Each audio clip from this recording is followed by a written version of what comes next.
Right, guys. Whew. We are back to Manila. Maybe later. Okay, so babalik tayo ng Maynila mamaya. Siguro ang biyahe natin mga hapon or mga 2 PM. Medyo malayo-layo pa yung ano natin biyahe. Whew. So, tingnan nyo naman dinadaanan natin. Sikuran ko bundok. Yan o.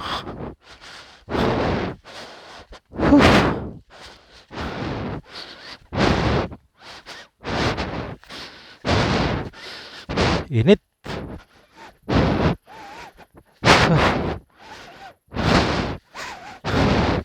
So mamaya pabiyahe tayo pabalik ng Maynila no. So pagdating natin ng bahay ngayon, ready natin yung mga dadalhin. Lalo na yung bigas na binayo. Masarap yun. Siguro yung karga ko ngayon nasa mga 40 kilos. So katumbas na rin ng isang malit na tao.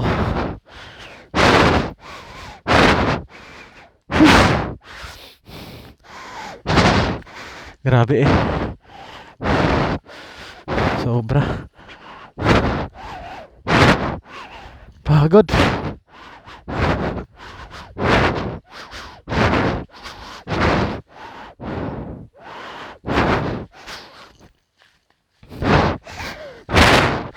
So simula dito sa Dawis yung biyahe abutin ng Dawis to Bacolod.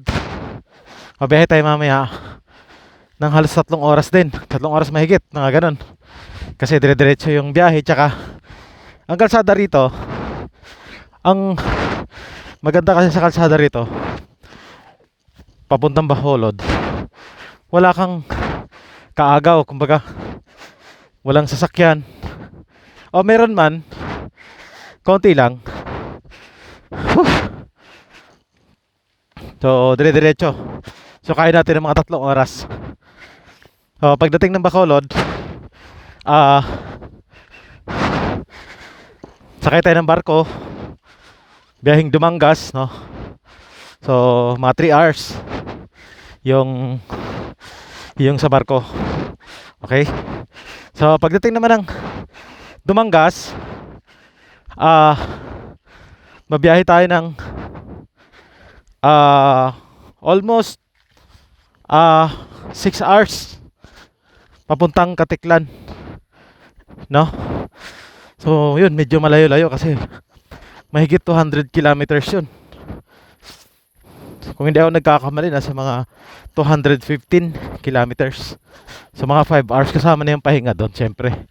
Kasi hindi naman pwede tayo magpahinga no, kakain, CR, ganon, pahinga lang kasi mainit no. So ngayon pagdating ng tayo dito, pagdating ng Katiklan, sasakay na naman tayo ng biyaheng Rojas. Right? So yun, medyo mahaba-haba yung biyahe ng barko doon. Nasa mga 5 oras, mahigit 5 oras. Kaya makakapagpahinga tayo. Pagkatapos pagdating doon sa Rojas Port, yun, hindi pa doon. Nako, tatakbo pa tayo ng from Rojas Port to Calapan. 5 oras na naman, mahigit. Grabe tol. 5 oras mahigit.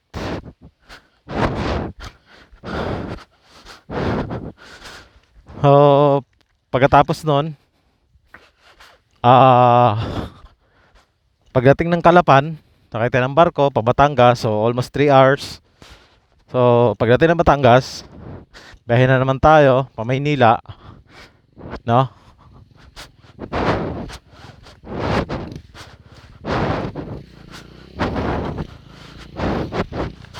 Yun. So ganun lang naman yung biyahe natin. So Batangas to Manila naman halos nasa 4 na oras, mga ganun. 4, 3. So yun, medyo nag-enjoy naman ako dito talaga sa vacation ko. Kasi gusto ko tahimik, no? Tahimik dito. Wala kang naririnig na mga truck. Tingnan nyo naman, no? Oh, walang mga truck, walang ingay. Nakikita mo mga tubo. Ayun, no, tubo, oh. 'Di ba? Daming tubo. Oh. So, ayaw ko pa nga sanang bumalik eh. Eh, wala tayong magagawa. Talagang ganun ang buhay. Pag bakasyon, bakasyon lang. Hindi naman tayo makakapagbabad dito dahil delikado naman. Baka mawalan tayo ng trabaho. Mahirap na. Hirap walang trabaho ngayon, tol.